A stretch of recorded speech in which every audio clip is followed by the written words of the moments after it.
And now it's time for the further adventures of Big John and Sparkie. Today's chapter is entitled, Back to School for Sparkie. Well,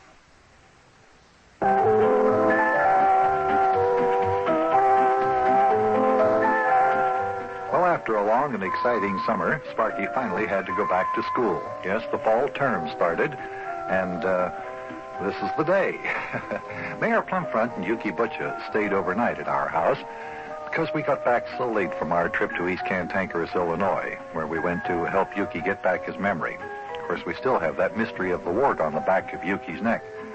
But as our episode begins now, it's early in the morning, the alarm clock has just gone off, and I'm I'm still a little bit sleepy, but just deciding that I should get up. Listen.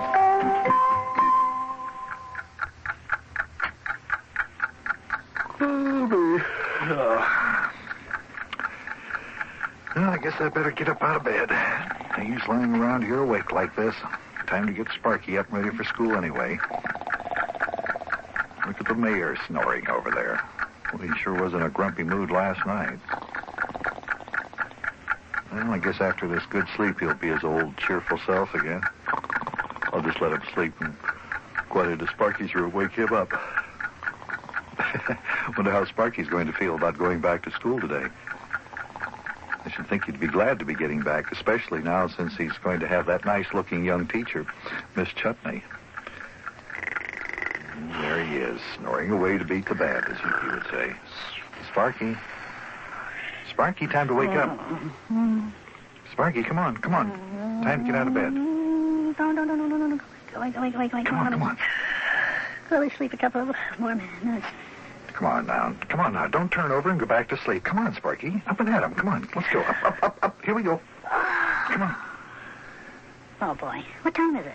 It's time to get up. Come on. You have to get washed and dressed and eat your breakfast so you can be off to school. School? Yeah. Oh, that's right. I have to go back today, don't I? Yeah, but you shouldn't mind, because you had a whole week extra vacation just because your new teacher didn't get back in town in time for the beginning of the new school year. Oh, yeah, that's right. We're going to have Miss Chutney teaching the first grade this year. Yeah. Boy, she ever pretty, too. Yeah. All right, then, into the bathroom with you. Get washed and dressed while I go downstairs and fix breakfast. Yeah, okay. Okay,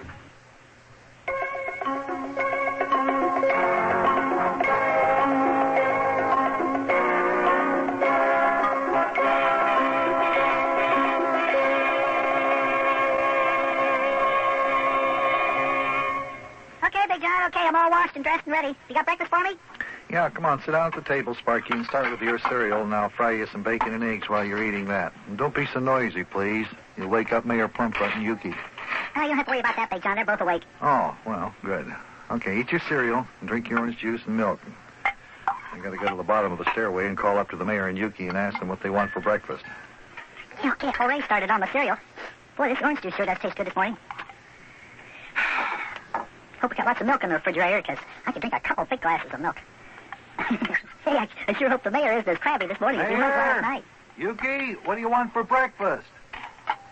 Oh, what do you got? A couple of eggs and bacon be fine with me. Well, Mayor, we have bacon or ham and eggs, cereal, toast, orange juice, milk, tea, coffee. What do you want? That'll do. Just make it 2 eggs to start off with. Listen to the mayor. He sounds like he got over his crabbiness. Yeah, okay. It'll be ready in a little while now. Well, we'll be down pretty soon, Big John, since the mayor lets me get into the bathroom so I can wash my face. Yeah, okay, Yuki. How you doing with the cereal there, Sparkie? Okay. You gonna have some bacon and eggs for me? Yeah, right now. May as well fry all the eggs now. Mayor and Yuki will be right down. Yeah, I know. I heard them. Old Mayor Plumfront sounds like he got over his crabbiness, doesn't he? He sure was in some bad mood last night. Oh, he was just a little tired and sleepy. I think he was trying to snap out of his crabby mood when Yuki told him that story about the man who took the bicarbonate of soda. That didn't help any. Hey, speaking of Yuki, if he is Yuki, when are you going to ask him about that wart that isn't on the back of his neck? Well, I'm going to bring that subject up while we're eating breakfast. But, you know, in a way, I don't think that I'll care whether Yuki is really Yuki or whether he's really old Charlie Russflaw who just thinks he's a fellow named Yuki Butcher. What do you mean by that? Well, after all, Yuki or Charlie or whatever his name is, it's still the same person who was our friend for all these many years up until now, so what difference does it make what his name is? Well, I don't know. I never stopped to think of it that way. Yeah, now, Yuki, it's all over and done with, so just forget about it. I'm just not Crabby anymore. Here they come now, Sparkie. Yeah, but Mayor, I'm telling you that that's the best half-wit remedy that there is in the whole world. Now, Yuki, I told you, just drop the subject right there, bicarbonate of soda. I'm not crabby no more, and I don't have no sour stomach, and I don't need no big glass of it to get me back in a cheerful mood there. Hey, good morning there, Buster. Hi, Big John. Howdy there, Sparky lad. Oh, hi, lad. I didn't see you sitting over there. Got your head so far down inside that there bowl of cereal, you're clear out of sight. Wait, Mayor. Hi, you. Come on, sit down, boys. Cereal's in your bowls. There's the cream in the pitcher in the middle of the table. Sugar's there, too, in case you want some. Ah, fresh orange juice. That's what I like first thing in the morning.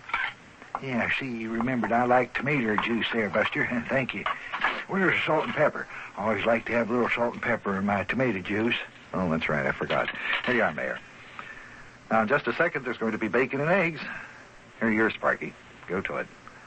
You haven't got much time now before you have to get off to school. Mayor, Yuki, you just take your time. We've got all morning.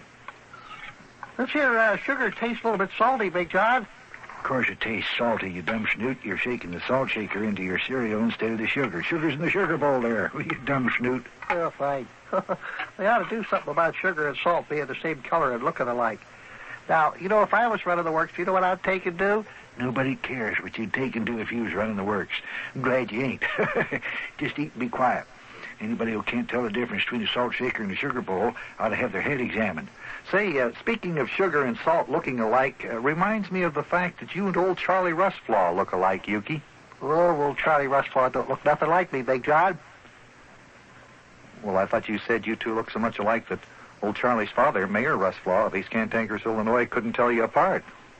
That's right, Yuki. That's what you said. You said the only way Mayor Rustflaw could tell you apart was by the wart that you have on the back of your neck under your shirt collar. Oh, that.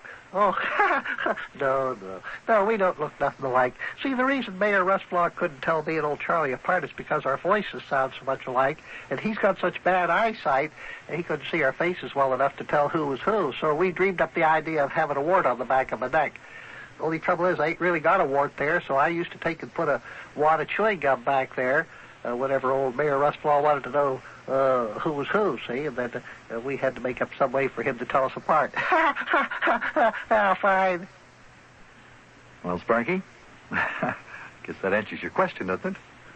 Yeah, I guess so. Well, Yuki, I have to confess something. Last night while you were sleeping in the car, on the way home from East Cantankerous, I reached down inside your shirt and I felt for the wart on the back of your neck, and when it wasn't there, well, then I thought maybe you were old Charlie Rustflaw after all. Fine. Well, I don't leave that there wad of chewing gum back there all the time, Sparky lad. It sticks to the shirt collar. It's pretty hard to get off. Yeah, I guess so. Yeah, especially in the hot summertime. Chewing gum gets extra sticky in the hot weather. It's extra hard to get off a shirt then. Yeah. Well, I finished my breakfast, Big John. What time do you have to leave for school? In just a little while. Maxie Finster and Charlie Clemendine said they'd stop and call for me on the way to school. So I guess they'll be along just a little while now. Hey, if I'm finished eating breakfast when you leave for school, I'll walk up the street with you there. How about that, Sparky lad? Sure. Okay, Yuki, fine. In fact, real fine. Yeah, fine. I'm anxious to see my old 1913 Model T again. Got to get myself back to work, you know. Oh, also, I got to go out and find myself a place to live now that the Cheviot Hills Hotel is burned down. I guess I don't have no home. Say, that's right. Yeah, that's right. You're a homeless boy now, aren't you? Yeah, I guess that's what you'd call me. Say, none of you fellas know anybody who's got a nice furnished room for rent, do you? I mean, for the time being, I think I'll just settle for a place to sleep and, you know, keep my things. Well, we haven't got any rooms for rent, but how'd you like to use the bed in our spare room where you slept last night? Well, that'd be real fine. In fact, that's one of the finest beds I ever slept in during my entire lifetime. Not too soft, not too hard. Just real fine. Well, as I just said, we don't have any rooms for rent, but Sparky and I certainly would be perfectly happy to have you stay here and live with us for as long as you like. Well, say, that's real fine. That's mighty generous of you, Big John. Sure. And you'll come here and live with us? Well, sure. Just as soon as I can get my things together and move them in. Hey, you mean Yuki's going to come here and live with us all the time? Fine. That's right, Sparky. Yuki's going to live here with us. Wow! Boy, oh boy, oh boy, oh boy.